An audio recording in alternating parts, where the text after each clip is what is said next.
The moment Rose Vaughn rode into Caldwell, Kansas, on a Tuesday morning in the spring of 1878, every head on Main Street turned, and not a single one of them turned with welcome. She came in on a chestnut mare she had named Clara after her mother, saddlebags heavy with surveying tools, and a leather satchel full of land deed documents she had spent the better part of 3 years earning the right to carry. She wore a riding skirt the color of rust, and a cream blouse with the sleeves rolled up past her elbows, her dark hair pinned at the nape of her neck in a way that was practical rather than pretty, though anyone who truly looked at her would have found it difficult to separate the two. She was 24 years old, sharp-eyed, and she rode Clara the way a woman rides when she has ridden alone across long distances and trusts the animal beneath her more than she trusts most people. Caldwell in the spring of 1878 was a cattle town in the full and complicated sense of the word. It sat at the edge of the Kisham Trail, which meant it lived and breathed and smelled of cattle for half the year, and it meant the men who ran it had very particular ideas about what things were supposed to look like. The saloons were busy. The stockyards were loud. The bank on the corner of Main and Second was owned by a man named Gerald Holt, who had been mayor for 6 years and intended to be mayor for 6 more, and who had built most of what he owned on the assumption that certain people would never push back against him. Rose Vaughn had not received that assumption.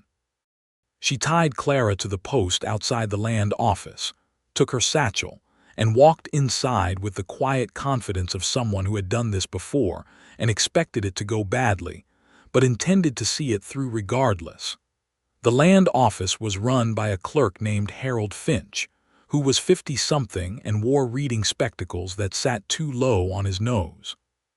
He looked up when she came in, then looked back down, and then looked up again in the slow way of a man recalibrating what he was seeing. "Can I help you?"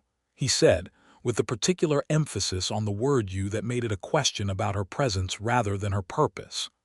"I am here to register a land claim," Rose said, setting her satchel on the counter. 40 acres adjacent to the South Fork of Bluff Creek. I have the survey documents, the payment in full, and the territorial deed of transfer from the previous holder, a Mr. Silas Cummings, who sold the parcel to me in Wichita 3 weeks ago. Harold Finch stared at her. "You are a woman," he said. "I am aware," Rose said. "The documents are in order." What followed was an hour and a half of the most exhausting bureaucratic resistance Rose had encountered in her professional life, and she had encountered quite a bit of it. Harold Finch examined her documents 3 times. He told her that women could not hold land claims in their own name, which was not entirely accurate under Kansas territorial law at the time, and she corrected him with specific citations she had memorized for exactly this situation. He told her the previous deed holder's signature looked irregular, which it did not. He told her he would need to verify with the mayor's office before processing anything unusual. Rose sat down in the chair across from his desk, crossed her hands in her lap, and told him she would wait. She had been waiting for 45 minutes when the door opened behind her and let in a bar of afternoon light and a man named John Prescott. She did not know his name yet. She only knew that he was tall enough that he had to angle his hat through the doorframe, that he wore the kind of clothes that suggested he worked outdoors in them rather than for them, and that he had eyes the color of the sky just before a storm. He was 28, with a jaw that looked like it had been cut from red rock and a mouth that was currently pressed in a line of mild irritation that softened the moment he took in the scene in front of him. He looked at Harold Finch. He looked at the stack of papers on the counter. He looked at Rose, and she watched something shift in his expression, the kind of shift that happens when a person recognizes a situation for exactly what it is. "What seems to be the trouble, Harold?" he said. "No trouble, John," the clerk said quickly. "Just processing a claim, or trying to determine if I can." "Her papers look to be in order," John Prescott said. He had not moved from near the door.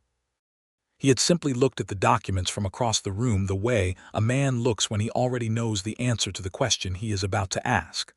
Are they in order? Harold cleared his throat. It is somewhat irregular. Irregular how? There was a long pause. Rose watched the exchange with the careful attention of someone who had learned to read rooms the way other people read weather, looking for which way the pressure was moving and what it was likely to bring. The claimant is a woman, Harold Finch said, as if this explained everything. John Prescott looked at Harold for a moment with an expression that was not unkind but was extremely clear. Then he looked at Rose. "Ma'am," he said, "are your documents in order?" "They are," she said. He nodded. Then he turned back to Harold. "Then process them." "Now, John, the mayor has cert—" Harold, his voice was quiet. It was not the quiet of someone suppressing anger. It was the quiet of someone who is simply done negotiating around the obvious. "The law does not say anything about the claimant's gender in this matter, and you and I both know it. Process her claim." Harold Finch processed her claim. Rose Vaughn walked out of the land office 20 minutes later with a registered deed to 40 acres of land adjacent to the South Fork of Bluff Creek, and John Prescott walked out a few steps behind her, squinting into the afternoon sun. She stopped at the bottom of the steps and turned to look at him. "Thank you," she said. She meant it plainly, without performance, the way you thank someone when you know what it cost them and you want them to know you know. He shook his head slightly. He knew the law. "He was just hoping you did not." "I did. I could see that." He tucked his thumb in his belt loop and looked at her the way you look at something you are genuinely curious about. "You are not from Caldwell." "No, I came from Wichita originally. Before that, Ohio. I am a land surveyor." He raised his eyebrows slightly, not in disbelief, in something more like interest. "A land surveyor. I apprenticed under Hector Baines out of Wichita for 2 years. Before that I studied on my own." She said it matter-of-factly, not defensively. She had long since stopped apologizing for her history. "Hector Baines is a good man," John said. "I used him myself for the south quarter of my ranch last summer." "He spoke well of this area," Rose said. "The land near the creek is undervalued. The soil composition is better than what most people are claiming right now." John Prescott was quiet for a moment. He had the quality of someone who listens in the full sense of the word, not waiting for his turn to speak but actually absorbing what is being said. "John Prescott," he said, and extended his hand. She shook it. "Rose Vaughn." He held the handshake a beat longer than was strictly necessary, not in a presumptuous way, but in the way of someone who is in the middle of a thought they have not finished yet. "Where are you staying?" he asked. "I have not arranged accommodations yet. I came here directly." He nodded. "The Caldwell boarding house on 2nd Street is run by a Mrs. Margaret Hale. She is fair and her rooms are clean. Tell her I sent you and she will not overcharge you." Rose looked at him steadily. "Is that a thing that would otherwise happen?" "This town is adjusting to some ideas more slowly than others," he said, and there was something wry in it, something honest that she found she liked immediately. She smiled, and it was the first time she had smiled since arriving in Caldwell, and it changed her face in a way that made John Prescott feel, quite briefly and entirely against his own expectations, as though the afternoon had gotten considerably brighter. Mrs. Margaret Hale was indeed fair and her rooms were indeed clean, and when Rose mentioned John Prescott's name, the older woman's expression softened just slightly in the way it does when someone you trust has vouched for a stranger. "John is a good man," Margaret said, showing Rose up the narrow staircase. "He is one of the few in this town who does not confuse loudness for strength." Rose thought about that as she unpacked her surveying instruments onto the small oak table by the window. She thought about the way he had stood in that office. Not loudly, not with any particular display, just with the simple, undeniable weight of someone who had made a decision and was at peace with it. She had met men who called themselves good. She had met very few who simply were it. She put the thought away and turned to her maps. The land she had purchased was meant to be the foundation of something she had been planning for 3 years. She intended to establish a small surveying and land consulting office, serving the wave of new settlers who were coming into the territory and who were being routinely swindled by dishonest agents and confused by bad survey work. She had seen what happened when people did not have accurate land information. She had seen families lose everything to claims that had been deliberately misdescribed. She intended to do something about that. What she had not anticipated, or had anticipated but had underestimated, was the particular resistance of a town like Caldwell. It started the next morning. She went to the supply merchant on Main Street, a man named Bert Elkins, to order the materials she would need to begin fencing her property line. He told her he had nothing available. His shelves were clearly stocked. She looked at them and then looked at him, and he had the decency to look slightly uncomfortable. But he did not change his answer. She went to the water rights office to file her supplemental claim for creek access, and the man there told her the forms she needed had not come in yet from Topeka. She knew they had because she had confirmed it from Wichita before she left. She went to the hardware store to purchase a decent survey level to replace the one that had cracked on the journey, and the owner sold it to her but charged her double what the catalog price was, and seemed to expect her not to know the difference. She paid it without comment and noted the discrepancy in her ledger.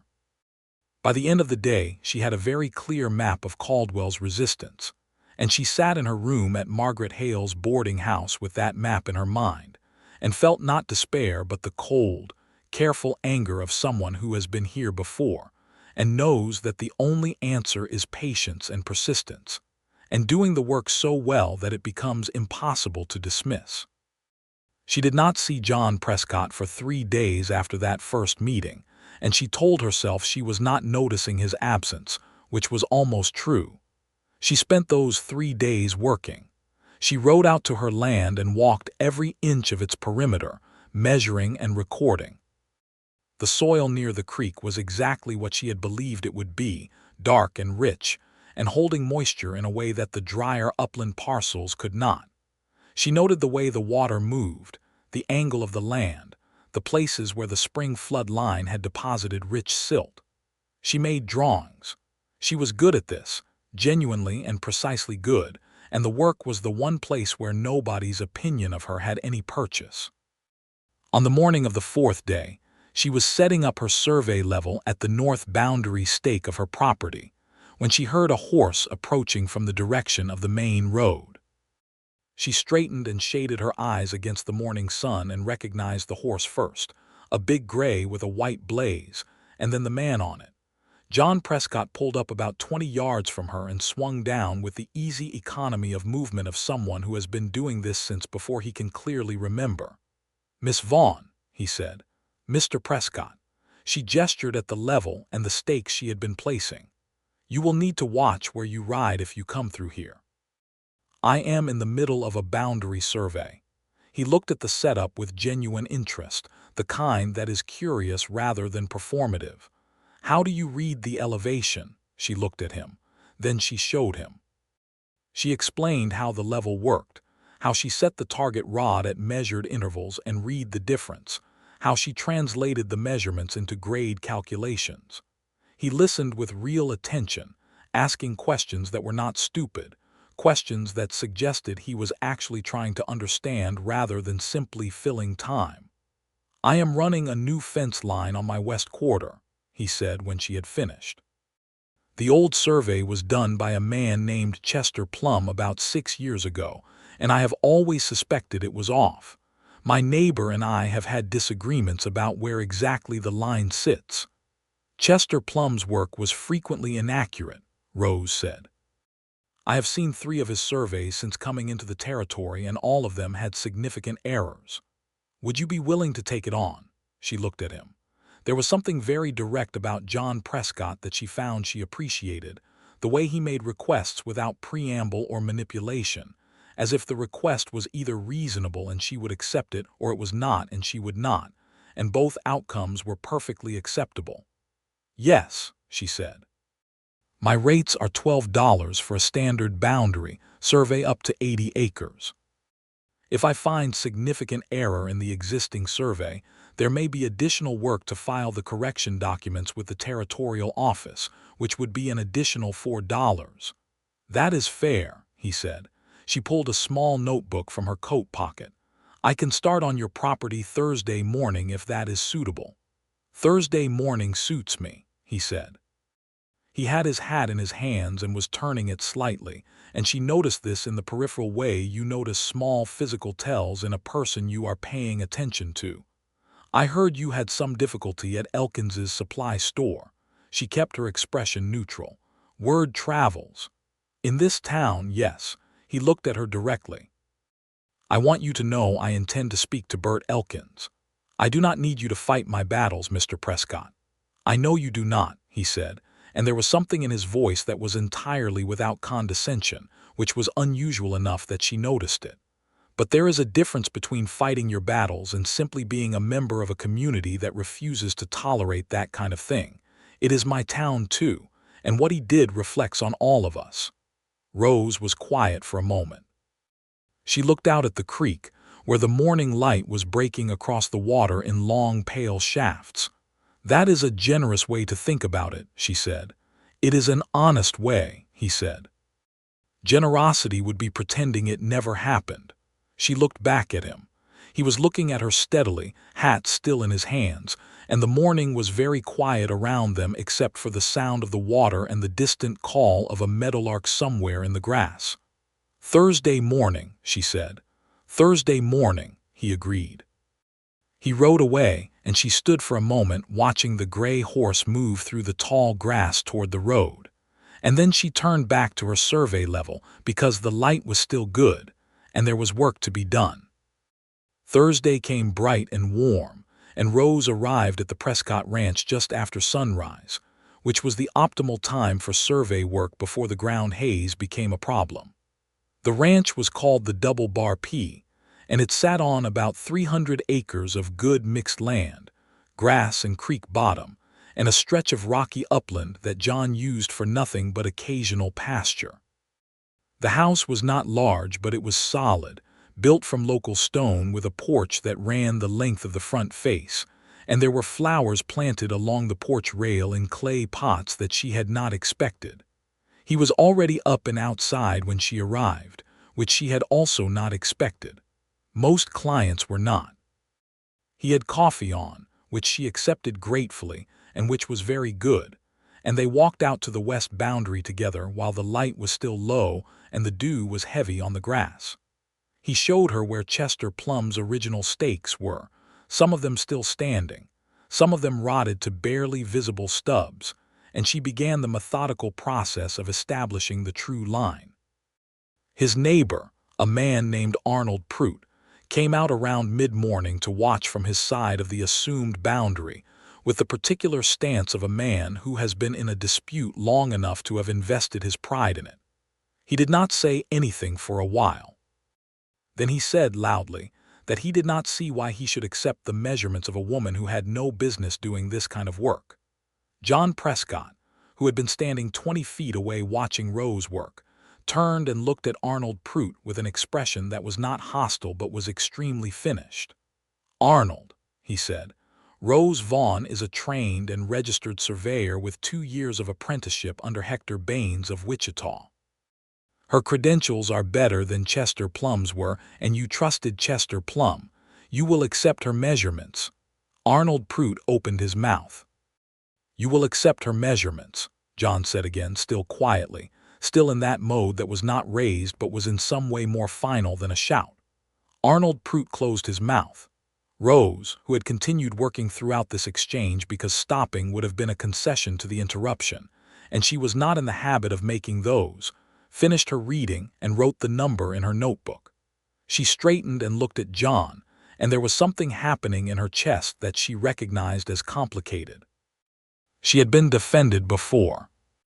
She had been defended by men who did it in a way that claimed her, that made her defense into their performance, that left her feeling owned rather than supported. What John Prescott had just done was different. He had simply stated the facts and stated his position, and he had not once looked at her while doing it, as if she did not need to witness his nobility. As if he had done it because it was correct, not because she was watching. She looked back at her level and continued working, and noted the number in her notebook, and told herself very firmly that she was here to do a survey. The true boundary line, as it turned out, was 14 inches east of where Chester Plum had placed it, which meant a narrow strip of land along most of the fence line had been attributed to Arnold Prout that legally belonged to John Prescott. It was not a large strip, but it was his. Arnold Prout, when presented with the documented results late that afternoon, went through the stages of objection and denial, and eventually arrived at the quiet, unhappy acceptance of a man who knows the evidence is against him. He shook John's hand with minimal grace and walked back to his property, and Rose filed away the numbers and began drafting the correction document that would need to go to the territorial office. John Prescott paid her $16, the full amount for the survey plus the correction filing fee, in clean notes from his wallet without any suggestion that it was more than reasonable. "Thank you," he said. "That fence line has bothered me for 4 years." "I can see why," she said. She was packing her instruments back into their leather cases. Chester Plum may have done it honestly, or he may have done it deliberately. Either way, the result was the same. "Arnold Prout has been running cattle on my strip of land for 4 years, John said. "I do not think it was an accident." Rose looked up. "You think he influenced the survey?" "I think Chester Plum liked Arnold's company considerably and visited his spread often, and I think Chester Plum's surveys consistently tended to favor whoever was buying him whiskey." He said it without particular bitterness, as a statement of fact about human nature. "I was not buying him whiskey." "I do not drink," Rose said. He looked at her, and the corner of his mouth moved in something that was almost a smile. "Is that a professional policy?" "It is a personal one. My father drank. I decided not to." She said it plainly and did not offer more, and he did not ask for more, which she appreciated. He helped her carry the heavier equipment cases to where Clara was waiting, and as she was tying them to the saddlebags he said, without looking at her, "There is a social at the Grange Hall on Saturday evening. It is mostly harmless and the food is decent. If you intend to establish yourself here, it would give you a chance to meet people in a context other than their worst behavior." She finished tying the buckle and straightened and looked at him. "Are you inviting me?" she said. He looked at her then directly, and there was something in his expression that was open in a way she had not quite seen on his face before. "I am inviting you," he said. "Then I will come," she said. She rode back to town with the late sun at her back and the survey work done and the sound of the creek receding behind her, and she did not think about John Prescott's expression for the rest of the evening mostly. The Grange Hall on Saturday was louder than Rose had expected, which was not a complaint because loud meant people and people meant life, and she had spent enough time in the isolated quiet of survey work to welcome the specific chaos of a community gathering. There were long tables set with food brought by various households, roast beef and cornbread, and 3 different kinds of pie, and a vat of something that was nominally lemonade, and was possibly stronger than claimed. There was a fiddle player named Sam Duckett, who was very good, and a second musician playing a battered accordion who was less so, and together they produced a sound that was enthusiastic enough to make the technical imperfections irrelevant. John Prescott was there when she arrived. He had cleaned up for the occasion, which meant he was wearing a dark coat over a white shirt, and his boots were polished, and he was standing near the side wall with 2 other men when she came through the door, and she saw him see her before he knew she was looking, and the thing that crossed his face in that unguarded moment was something she held onto very quietly and did not examine too closely. He came to her immediately, not quickly enough to seem eager but without any pretense of having not seen her, which she appreciated. "Miss Vaughn," he said, "I am glad you came."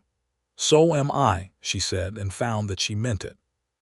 He introduced her to the 2 men he had been standing with, both ranchers, both younger than him, both the kind of men who were polite because John was there, and she noted this, but decided to give them the benefit of the doubt. He took her around the room with the easy authority of someone who has always been here and is choosing to share that certainty with her, and he did it without possessiveness, without the implication that she needed his guidance, only with the warmth of someone who wants to make a situation easier for someone they like. Not everyone was welcoming. She saw Gerald Holt, the mayor and bank owner, watching her from across the room with the calculating attention of a man who has decided something about a person and is waiting to be confirmed. He was 55 or so, broad through the shoulders with a face that had been handsome once and was now mostly hard. He did not approach her that evening, but his attention was a specific presence in the room that she tracked the way you track a thunderhead on the horizon. She danced twice, both times with John, and the second time he held her a little closer than the first and did not pretend otherwise. He danced well, with the relaxed competence of a man who has been doing this since he was a boy in some other town, and she found that she fit against him with a naturalness that she chose not to analyze too carefully in the middle of a crowded hall. "You dance well for a land surveyor," he said during the second dance. "My mother taught me," she said. She believed that a woman should be able to do all the practical things and all the beautiful things equally well. She sounds like a remarkable woman. She was, Rose said, and her voice shifted just slightly on the word was, a shift he heard. "I am sorry," he said. "She died 6 years ago, fever." She kept her voice steady the way she always did when she talked about this. "It was part of why I left Ohio. You wanted distance from the grief. I wanted to build something," she said. "She always wanted to own land. She never got to. I decided I would do it for both of us." The music moved them through a slow turn, and John was quiet for a moment in the way that is full rather than empty. "My father died 3 years ago," he said. "The ranch was his. I have kept it going, but sometimes I wonder if I am keeping it going because I want to or because it is what I know how to do." She looked up at him. "Do you love it?" "Yes," he said, simply and immediately. "But sometimes love is complicated." "Yes," she agreed, and then the music changed and they both stepped back from each other, slightly breathless in a way that was not entirely due to the dancing. She lay awake for a long time that night in her room at Margaret Hale's boarding house and listened to the sounds of Caldwell settling into its night sounds, the distant piano from one of the saloons, the wind coming off the prairie, and she thought about the complicated nature of love, and about what she was building here and about a man with storm-colored eyes who had stated facts quietly in a land office and a pasture, and had not once tried to make a performance of it. She thought about what she was doing in this town and whether it was possible, and then she thought about the soil composition near the creek, and the map she was making and the deed in her satchel, and she decided that possible was a thing you made rather than a thing you found. The resistance from the town did not stop. It shifted and regrouped and tried new forms, the way water finds its way around an obstacle. Gerald Holt was the center of it, as she had suspected he would be. He owned the bank, and the bank was the engine of most of the town's financial life, which meant he had a word in most of the major decisions that happened in Caldwell. He had built his power on certain assumptions about who was allowed to do what, and Rose Vaughn was disturbing those assumptions in a way that he could not quite ignore. 2 weeks after the Grange Hall social, he called a meeting of the town council, of which he was also the chair, and proposed a new ordinance that would require all land surveys conducted within Caldwell's township boundaries to be certified by a state-appointed assessor, rather than by private practitioners. It was phrased in neutral language, but everyone who heard it understood that it was aimed at one person. John Prescott heard about the meeting before it happened, because John Prescott was the kind of man that people told things to, and he rode into town on the morning of the council meeting with a specific expression on his face. He went to find Rose first. She was at her property, working on laying out the foundation posts for the small office structure she was building, and he arrived to find her in work clothes with her hair tied back and a hammer in her hand and dirt on her knees, and he thought she looked like something drawn from the best ideas in the world. "Holt is calling a meeting tonight," he said. He wants to pass an ordinance that would effectively make your practice illegal without going through a process that would take 2 years and cost more than most people earn in one. Rose set the hammer down. She looked at him steadily. Is the ordinance legal? Possibly, possibly not, but it does not have to be legal to do damage before anyone gets around to challenging it. She was quiet for a moment. What are you planning to do? I am planning to be at that meeting, he said.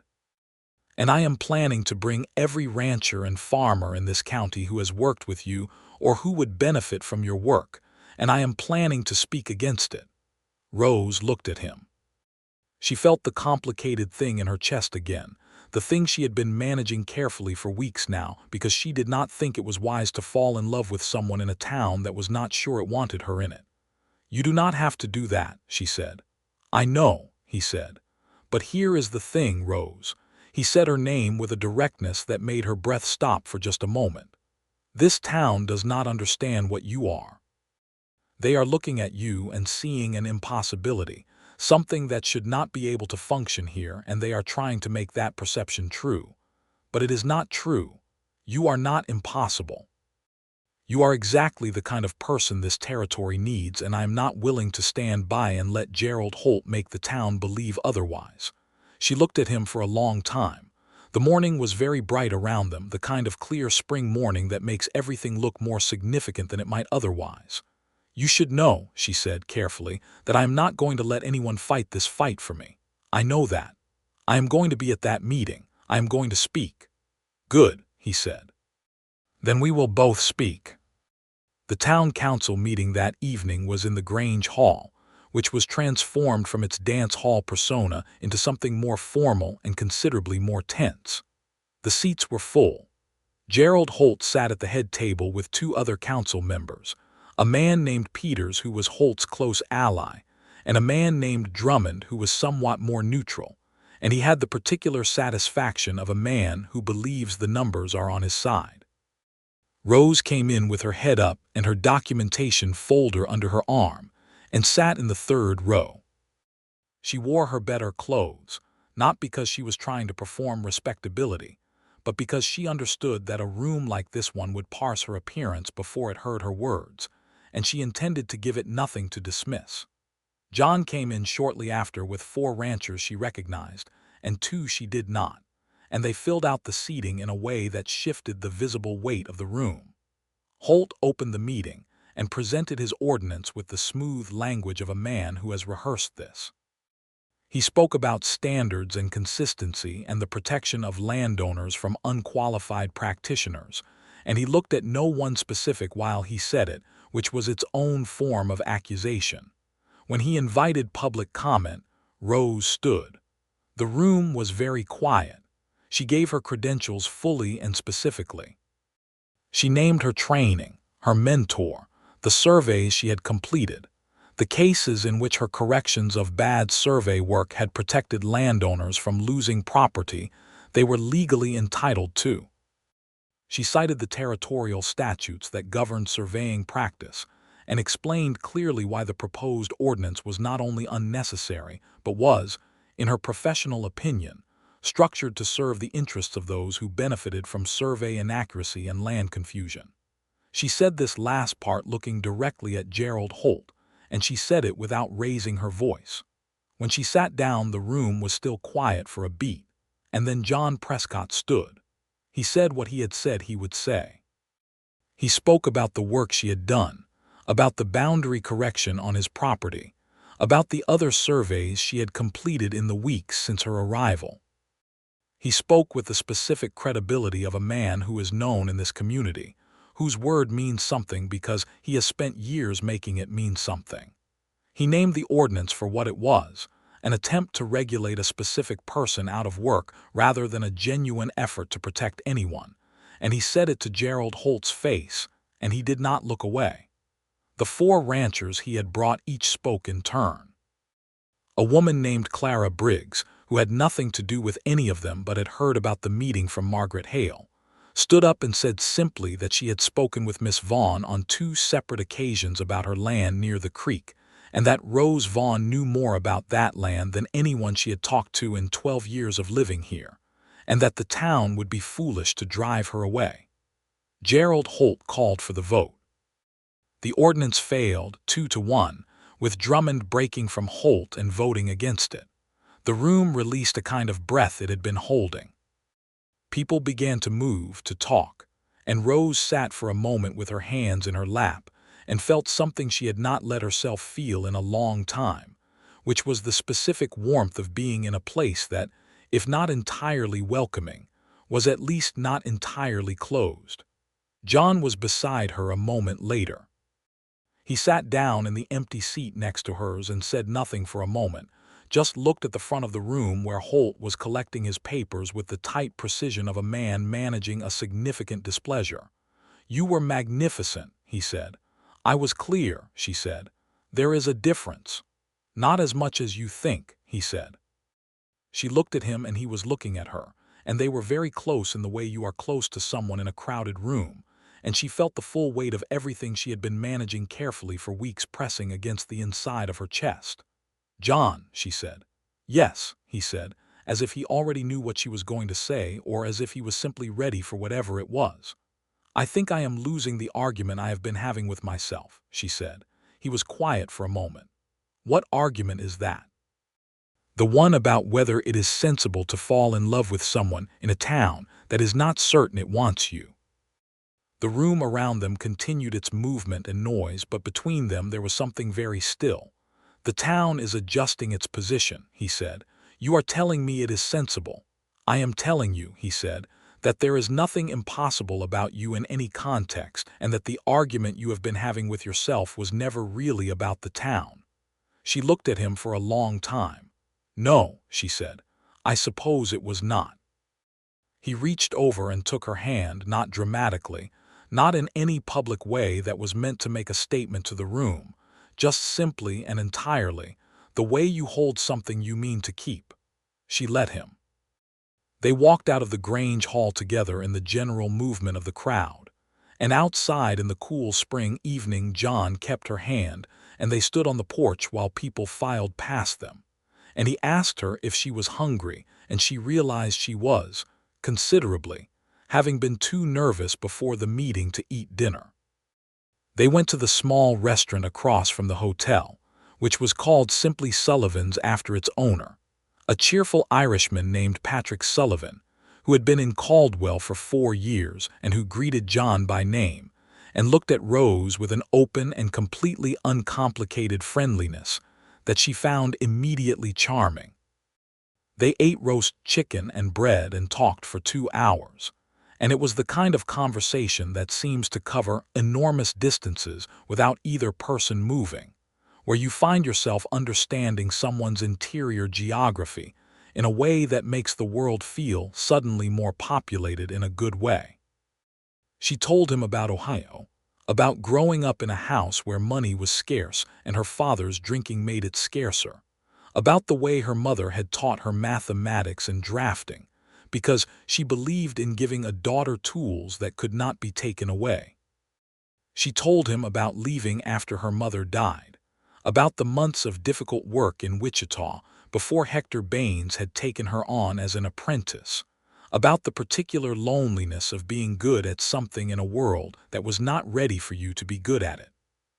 He told her about growing up in Texas, about following his father into ranching not because he was told to, but because he genuinely loved the land, about the years of building the double bar P into something sustainable, about the quiet life that had been satisfying in most ways, and that he had always assumed was complete even as some part of him recognized that it was not quite.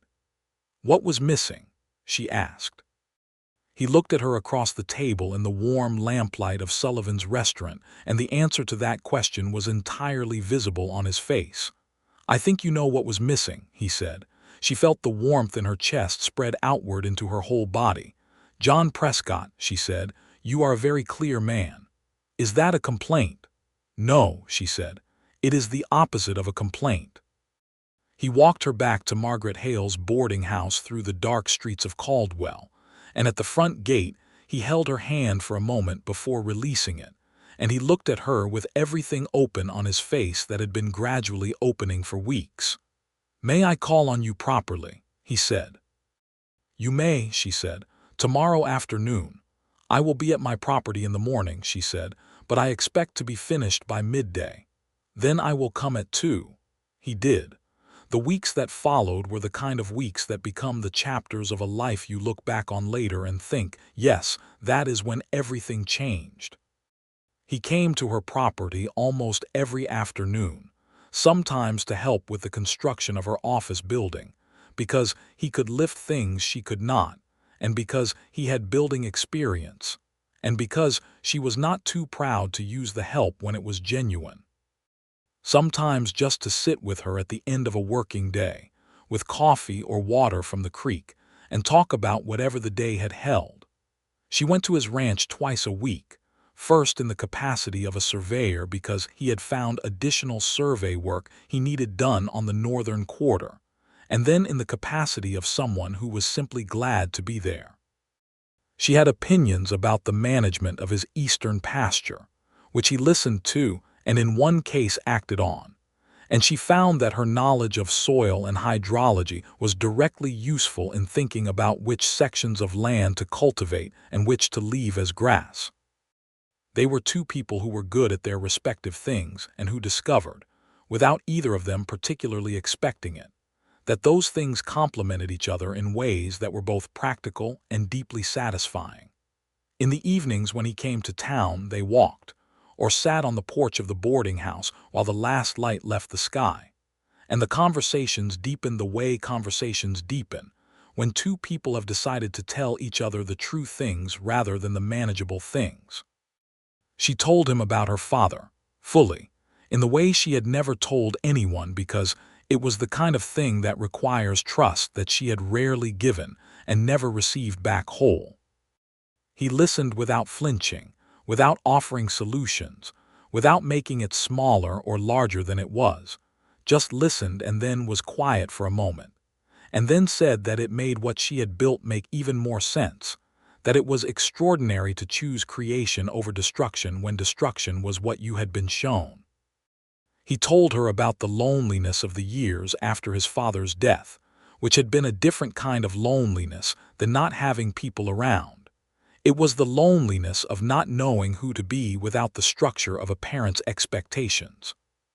He had worked through it alone, which was the way he did things, but he recognized now that there was a cost to always working through things alone.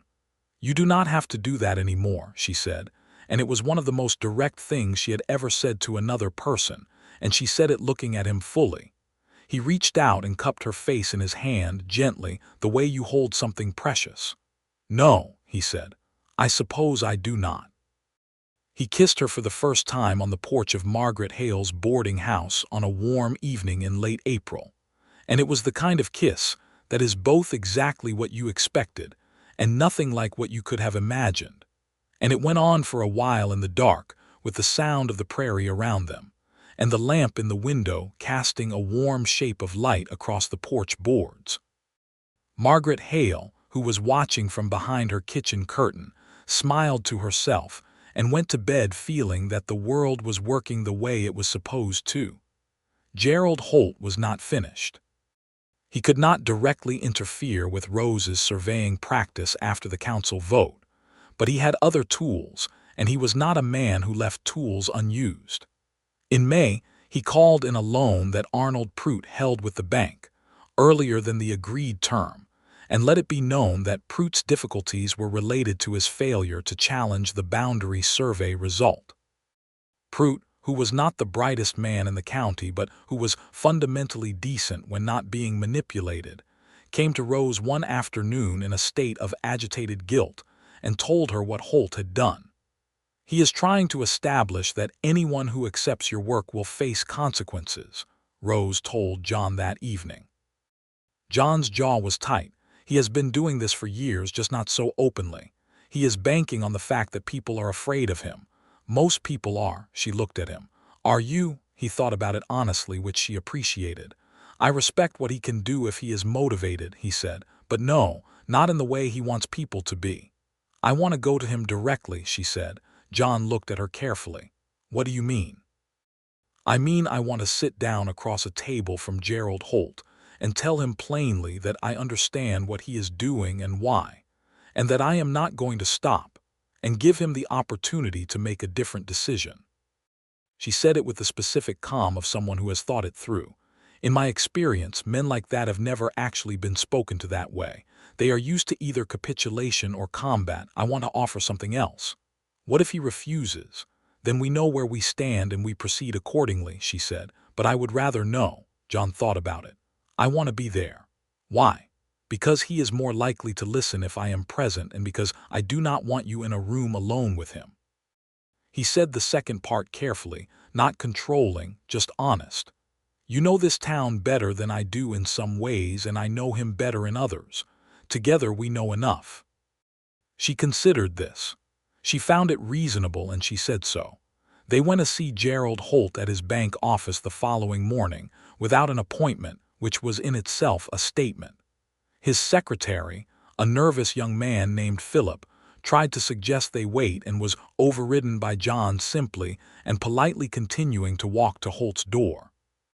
Holt was behind his large oak desk when they came in, and his expression was the managed neutrality of a man who is used to having his space control the situation. He gestured to the two chairs across his desk with the easy authority of someone on their own ground. They sat. Rose spoke first. She told him that she was aware of the pressure he had applied to Arnold Prout, and that she understood his concern that her presence in Caldwell was disrupting patterns that were profitable for him. She told him that she had no interest in making his life difficult, only in doing her work. She told him that accurate land surveying ultimately served every property owner in the county, including those who banked with him, and that the system of deliberate inaccuracy he had benefited from in the past was not in anyone's long-term interest. He listened to all of this with the face of a man listening to weather. Then he said, "Miss Vaughn, you are a capable woman. I will grant you that. But you are also a disruption in a system that functions well for the people I serve." "It functions well for you," she said. "I am not certain all your clients would agree if they were fully informed." There was a long silence. John said, "Gerald, you have known me for 8 years. You know I am not here to fight you. But I need you to understand that I will not sit quietly while this is happening, and I am not the only one who feels this way. The vote at the council meeting showed you that." Holt looked at John for a long time. Something moved behind his eyes that was not exactly respect but was something adjacent to it. "What are you proposing?" he said to Rose. "I am not proposing anything," she said. "I am informing you that I intend to continue my work in this county. I am leaving the next decision to you." Another long silence. Holt sat back in his chair, and something in his posture changed, not defeated. That was not a word that applied to him, but something slightly less certain. "We will see," he said. It was not an agreement, but it was not the open warfare it had been, and they both recognized it. They walked out of the bank into the bright morning, and Rose took a long breath of the clean air, and John looked at her sideways. "That was something," he said. "He is calculating," she said. "He will leave me alone as long as I am not directly threatening his position. And if you are, then we will deal with it," she said, with the same calm. "But I would rather not borrow trouble I do not yet have." He stopped walking and turned to look at her fully, there on the boardwalk of Main Street with people moving past them and the spring sun bright on the storefronts. "I love you," he said. It was the first time he had said it, and it came out with the direct simplicity of all the most important things he said, clear and unhurried and entirely certain. She felt it land in her chest like a light coming on in a dark room. "I love you too," she said, "and I have been trying not to say it first for 3 weeks." He laughed, a full real laugh that she had heard before in smaller forms but not like this, and he reached out and took her hand right there on Main Street and did not let go of it, and several people who walked past them stared, and he looked at none of them because none of them were the person he was looking at. The summer came in hard and golden, the way summers come on the Kansas plains, with heat that sits on the skin like a hand and skies that go on forever in every direction. Rose's office building was finished in June, a small solid structure of local timber with a good front door and 2 windows, and a sign she had painted herself that read RVAUGHN, Land Surveying and Consultation. She stood in front of it the morning she put the sign up and felt something she could not quite name, but that had to do with her mother, and with all the miles she had traveled to get here. John was there. He had helped her hang the sign, and he stepped back and looked at it and said, "It looks right." "It does," she said. She was busy all summer. The wave of new settlers coming into the territory was exactly what she had anticipated. Families and individuals from the east looking for land, many of them coming in with bad or fraudulent survey information they had been sold by unscrupulous agents in Chicago or St. Louis. She corrected claims, filed proper documentation, found errors in existing records, and fixed them through the territorial office. She was paid fairly for most of it, and for the families who clearly did not have the money she reduced her fee without advertising the fact. She also discovered that summer that Caldwell was not a monolith. It was not entirely cold to her, was not entirely resistant. It was a town in the process of deciding what it thought, which meant it was genuinely possible to influence that decision. The woman named Clara Briggs, who had spoken at the council meeting, became a genuine friend, a sharp-tongued and warm-hearted widow who had come to Kansas from Missouri 11 years ago and had built a cattle operation that was modest but solid and entirely her own. She came to Rose's office one afternoon in July with a land dispute of her own, a question about a water access easement that her neighbor had been contesting for 2 years, and Rose worked through it with her over the course of 3 sessions and found the legal answer that had been sitting in the territorial records the whole time, just waiting for someone to look in the right place.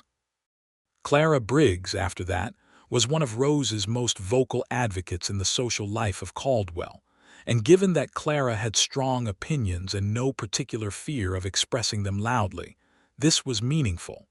Margaret Hale, already warm, became warmer. She reduced Rose's boarding fees in July without being asked, and when Rose tried to refuse the reduction, Margaret simply looked at her over her reading spectacles in a way that ended the conversation. Patrick Sullivan at the restaurant started keeping a table available on Tuesday evenings, which was when John and Rose came in together regularly, and he always brought bread without being asked because he had noticed John liked it. Gerald Holt did not become a friend, but he became, gradually, someone who left her alone. He was a practical man at his core, and he understood that the calculation had shifted, that Rose Vaughn was becoming embedded in the town in ways that made open resistance more costly than simply redirecting his attention elsewhere. He did not apologize, because that was not his character, but he stopped actively working against her.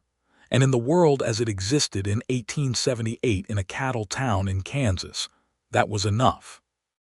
On a Sunday evening in August, John and Rose were sitting on the fence rail at the north edge of his eastern pasture, where they had been since the sun began to go down, watching the light leave the sky in the long, slow way it does in the west, layered colors going from gold to rose to the deep blue of early night. They had been talking about the winter, about what work she had lined up and what he was planning for the ranch through the cold months, and then they had gone quiet in the comfortable way of 2 people who do not need to fill every moment. He was looking at the sky. She was looking at the horses in the pasture, the way they moved against the last light. "I want to ask you something," he said. She turned to look at him. He was looking at her now. "I want to ask you to marry me," he said. "And I want to ask you in a way that is a genuine question, not a statement I am making at you, because I know that you have a life you have built and a practice you are building and a vision for what you want, and I do not want any of those things to stop. I want to know if there is a version of a life that includes me that you would want." Rose looked at him for a long moment. The sky was going deep, and the first stars were appearing at the eastern edge of the horizon, and Clara the mare was standing at the far side of the pasture in the twilight. "Yes," she said, "there is absolutely a version of that life that I want. She reached out and took his hand. "John, you have never once asked me to be anything other than what I am. You have never suggested that my work should be secondary or that my opinions should be softened or that my presence in this town is contingent on anyone's permission. Do you understand how rare that is?" "It should not be rare," he said. "No," she said, "but it is, and that matters. You matter to me in all the ways a person can matter, and yes, I will marry you." He exhaled something he had clearly been holding for longer than the duration of this conversation, and she heard the relief in it and felt her chest expand. He reached into his coat pocket and produced a ring, a simple gold band with a small stone that was not a diamond but was a garnet, a deep reddish stone that caught the last light. "It was my mother's," he said. "It is not elaborate. If you would prefer something different, I will."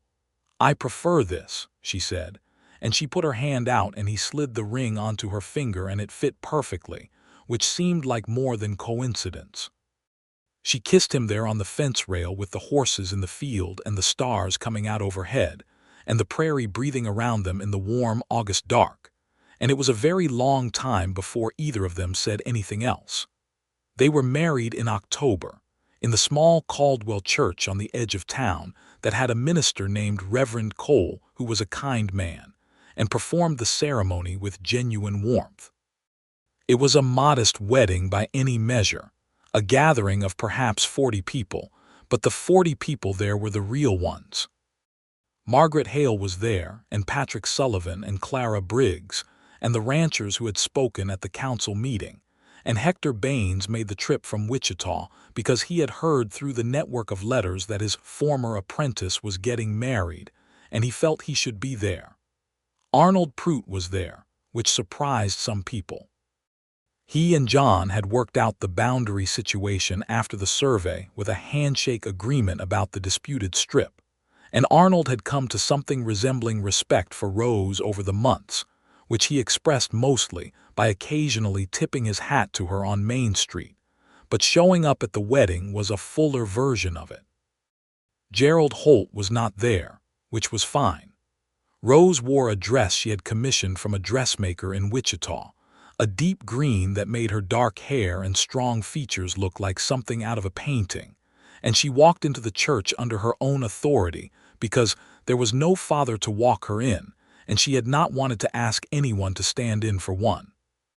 She walked in carrying a small bunch of wildflowers that Clara Briggs had put together from the last blooms of autumn, and she walked in looking at John, who was standing at the front of the church looking at her with everything he was entirely visible on his face. Reverend Cole asked if they had vows they wished to speak. They did. John's were not long, but they were entirely honest, and they said, among other things, that he had found in her someone who had taught him that clarity and courage were not opposites of love, but were its most essential expressions, and that he intended to spend the rest of his life being worthy of standing beside her. Rose's were not long either, and they said, among other things, that she had come to this town with a deed in her hand and a plan in her mind and no expectation of love, and that the fact of him was proof that the world was capable of more than it usually admitted, and that she intended to hold onto that fact and onto him for as long as she lived. There was not a dry face in the small church. They were married as the October light came through the narrow windows and made long golden bars across the floor, and when Reverend Cole pronounced them husband and wife and John kissed her in front of all those people, someone in the back of the church started to clap and everyone joined in, and Rose laughed into the kiss because she could feel it traveling through them both. The reception was at Sullivan's restaurant, which Patrick had closed to regular customers for the evening, and decorated with dried flowers and good candles, and there was food and music and dancing, and it went on until late, and at some point in the middle of it, Rose found herself standing with Clara Briggs near the window while John was across the room in conversation with Hector Baines, and Clara looked at her with bright eyes. "You did it," Clara said. "Did what?" Rose said, though she knew. "You made them see," Clara said. "You came into this town, and you were everything they said was impossible, and you just kept being it until they ran out of ways to say impossible. Rose looked across the room at John, who had looked up at that moment and was looking back at her with the slow, easy smile that she had been accumulating like currency since the first morning at her survey stakes. "He helped," she said. "He did," Clara agreed. "But you were the one who was here to be helped. That was the beginning of everything." They moved into the double bar P in November, which required some negotiation about space, because Rose had her instruments and equipment and her office records, and the house, while solid, was not large. John spent 3 weeks in October adding a room to the east side of the house, a light-filled workspace with a window on the north side for even light and shelves he built himself for her document cases and instrument storage. He showed it to her before she moved in, and she stood in the doorway looking at the shelves he had made, the careful joinery of them, and felt something so large she could not contain it. "You built me a workspace," she said. "You needed one," he said. She turned and looked at him, and he was leaning against the doorframe with his arms crossed, and that expression on his face that was quiet and full at the same time. "You built me a workspace," she said again, because it needed to be said twice. "I will build you whatever you need," he said simply. She crossed the room and kissed him, and they ended up sitting on the floor of the new room in the late afternoon light, leaning against the wall she had just been introduced to, talking and then not talking and then talking again, and the house settled around them with the particular sound of a house that has been waiting for something and has now received it. The winter of 1878 into 1879 was cold and clear, the kind of plains winter that can be brutal but that has a beauty in its brutality. The way the frost makes the grass into something crystalline, and the sunsets go on forever in shades of orange and purple against the vast sky. Rose continued her work through the winter, which was different work than the outdoor survey seasons, more documentation review and territorial filing and consultation with clients who came to her office in town, which she kept because it was her first fixed professional address, and she intended to keep it. John worked the ranch through the winter with the focused attention of someone who genuinely loves what they are doing, which Rose found she could observe endlessly without finding it less interesting. She had not expected to find ranching interesting beyond its land management dimensions, but there was something in the way he moved through those acres, knowing every section of them, knowing the cattle the way you know individuals rather than units, that made her understand why people gave their lives to this. She helped with some of it. She had no romantic illusions about farm work and was clear-eyed about what it required, and was not above learning what she needed to learn to be genuinely useful. She could not do everything he could do, but she could do some of it, and he never once made her feel that what she could not do was a measure of anything. They had disagreements, because two strong-willed and independent people who live together will always have disagreements, and they had them with the same directness they brought to everything else, clearly and honestly, and without leaving things to fester. They had one significant argument in January about a financial decision he had made about the ranch, a piece of equipment he had purchased from a supplier without consulting her, not because he thought she should not be consulted, but because he had been doing this alone for years, and the habit was deep. She told him plainly that she was his partner, and that financial decisions of that size needed to be made together. He sat with that for 20 minutes and then he agreed, completely and without hedging, and it did not happen again.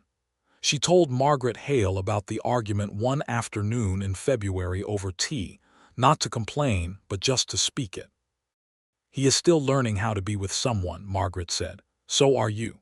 "That is true," Rose said. "The important thing is that he listens when you tell him." Margaret poured more tea. "Some men do not.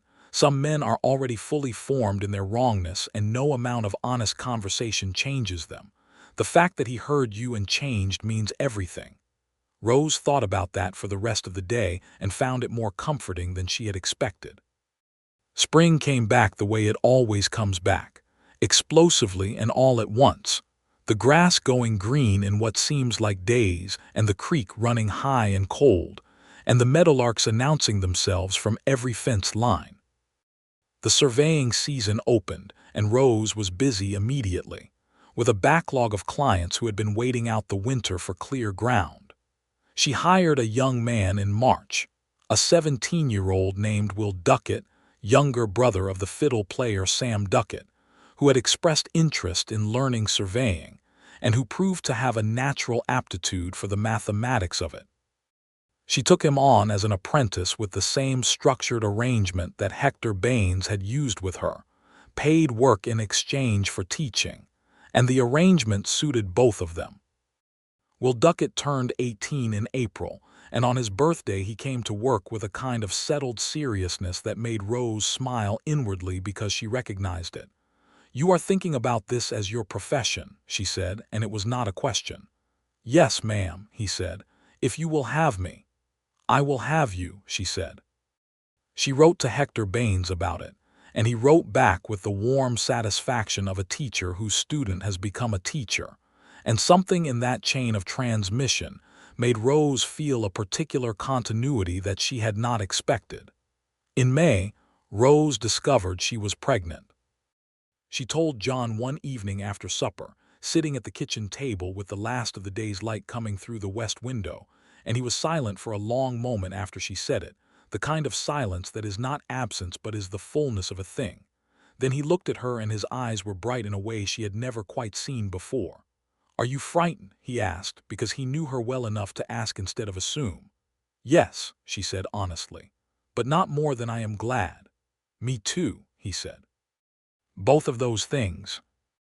He came around the table and crouched beside her chair and took both her hands and pressed them between his, and she felt him trembling slightly, very slightly, which was not something she had ever felt in him before, and which she found more moving than almost anything. "We will figure it out," he said. "We will," she agreed.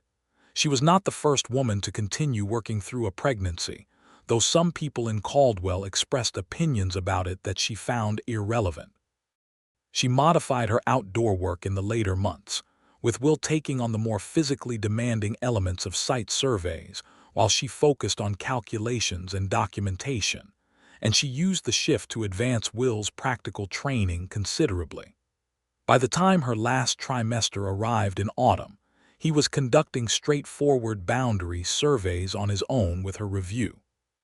The baby came in November, a clear-eyed and emphatic boy that John held for the first time in the bedroom of the double-bar P, while the midwife cleaned things up around him, and he looked at the child with an expression that Rose, watching from the pillow, had never seen on any human face before, and thought she could describe to no one because it required witnessing. They named him Samuel Thomas Prescott, Samuel for Rose's grandfather and Thomas for John's father, and they called him Sam, which caused some confusion with the fiddle player until it settled into being simply the boy's name. Sam was a loud and healthy infant who grew into a loud and healthy toddler with John's eyes and Rose's stubbornness, which everyone who knew them both agreed was the most predictable combination possible. He was interested in everything, had strong opinions about his breakfast, and had to be watched carefully near the creek once he could walk, which he did at a remarkably early age. Gerald Holt died in the spring of 1880, which sounds more dramatic than the reality. He died quietly in his sleep of a heart that had been giving him trouble for a year, and Caldwell had 3 days of town discussion about his legacy, which was complicated, and then moved forward the way towns do.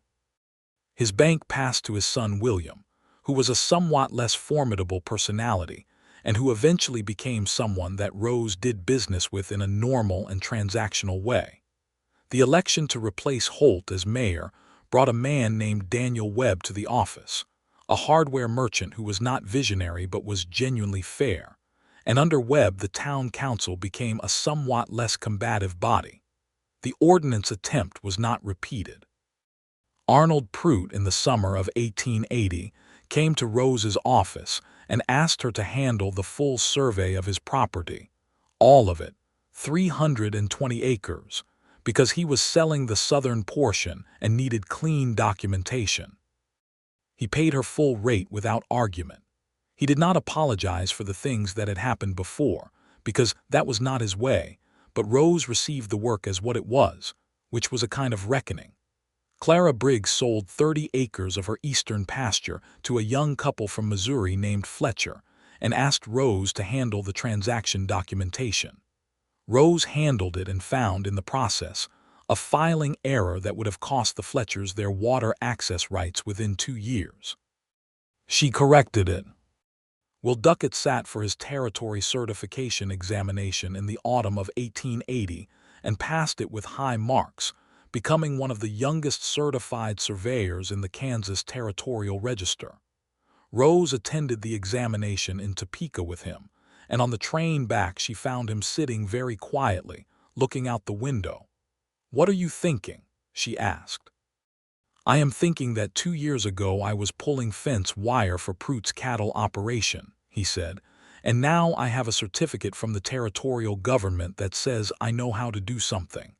"You always knew how to do it," she said.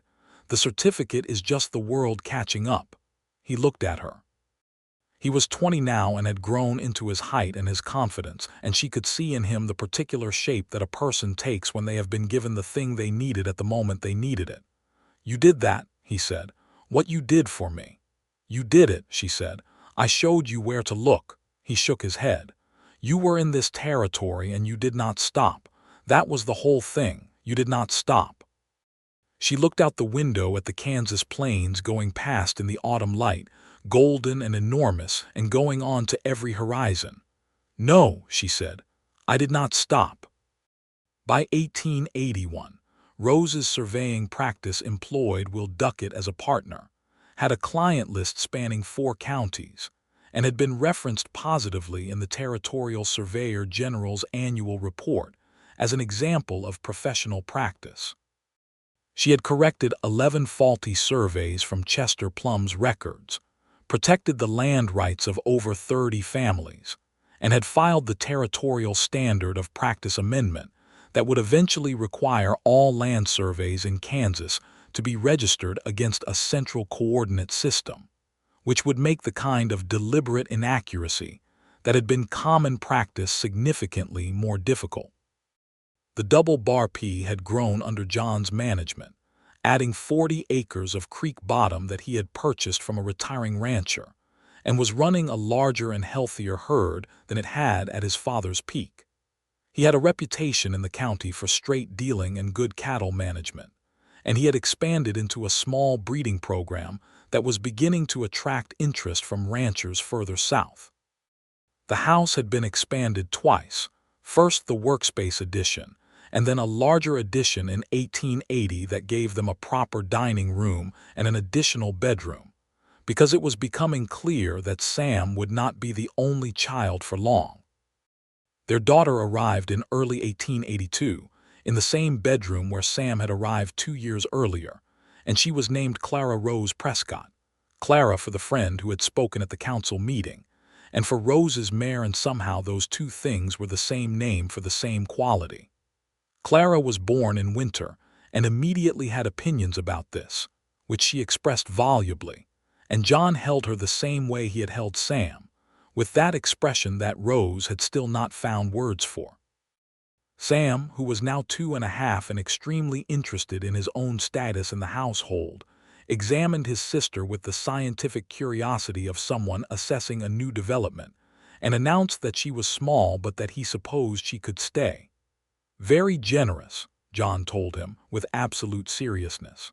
Sam nodded, also with absolute seriousness, which was his most common mode.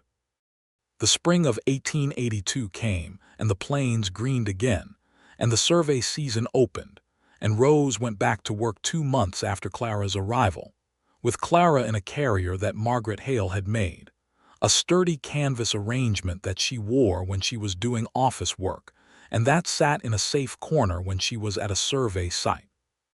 Will Duckett, who had become something between a colleague and a younger brother in the years of their working together, managed the field surveys with complete competence, and came to her with documentation questions, and the occasional situation that required her specific expertise.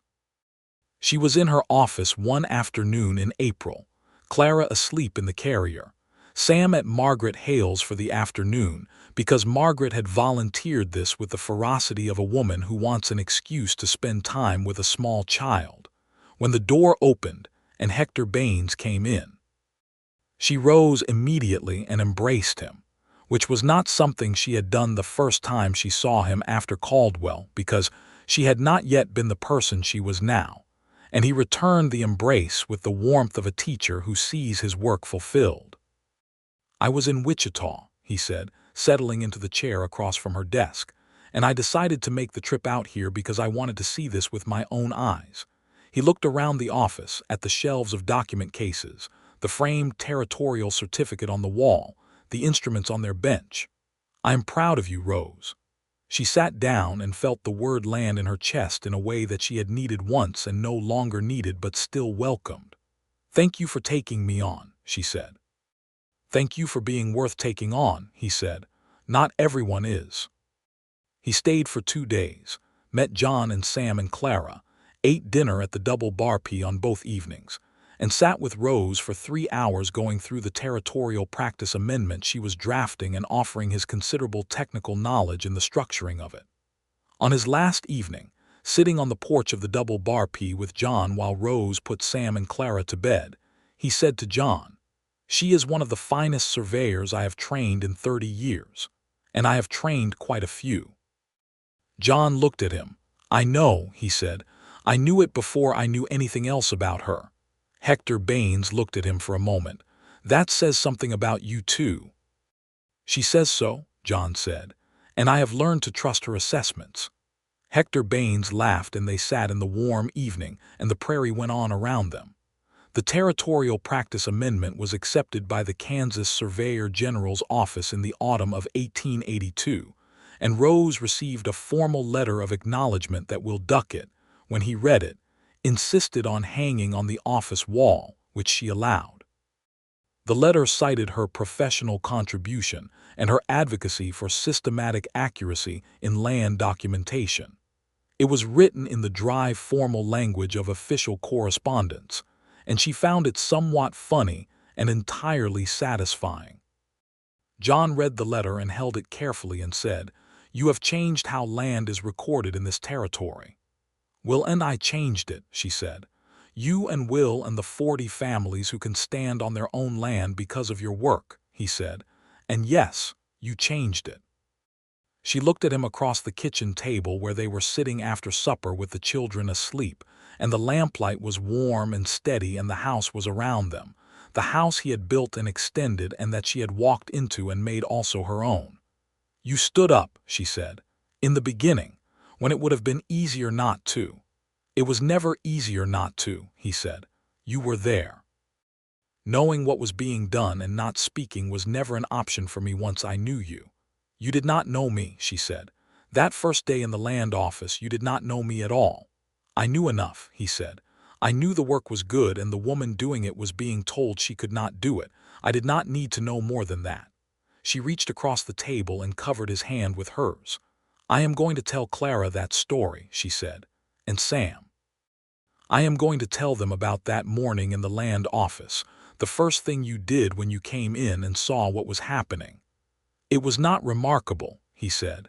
"It was the most remarkable thing I had ever seen," she said. "A man who looked at something unjust and simply did not cooperate with it. No drama, no performance, just the fact of it." He turned his hand under hers and held it. "I want them to know that is possible," she said, "that this is what a person can be." "We will tell them together," he said. Outside, the Kansas night was enormous and full of stars, the kind of sky that has always made the scale of a human life seem both small and exactly sufficient. The prairie was warm in the late season, the grass still holding some of the summer's heat, and somewhere in the distance a coyote called and was answered.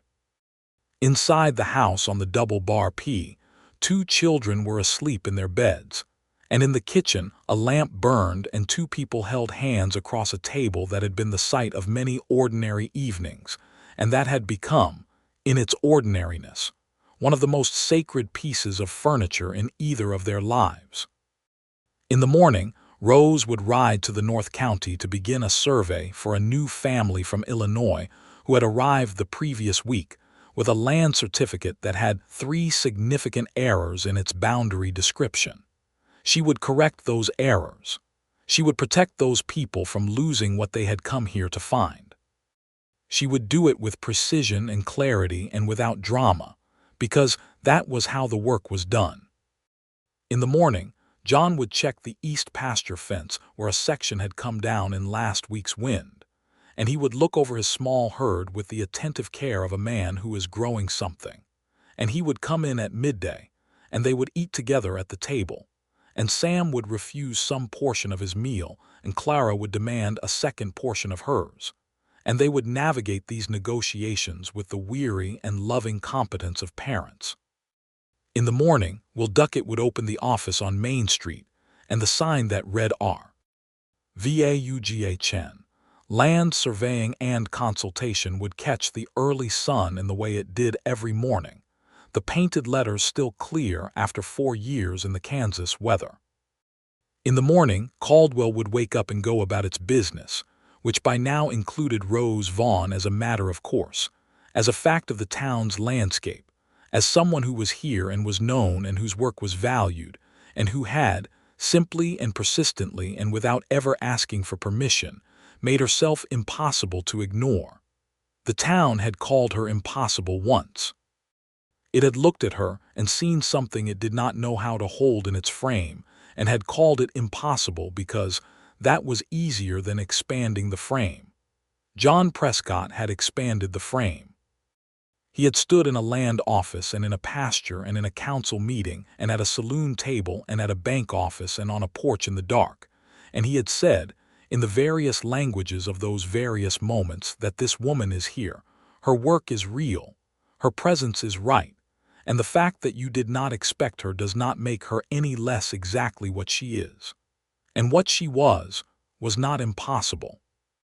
What she was Rose Vaughn Prescott, surveyor and partner and mother, and the person who changed the way land was recorded in the Kansas territory, and the woman who rode a chestnut mare named Clara and made accurate maps of a world that was worth knowing accurately, and the woman who had come into this town with a deed in her hand and a plan in her heart and had found, entirely against her careful expectations, that love was also something you could claim if you had the right documents for it.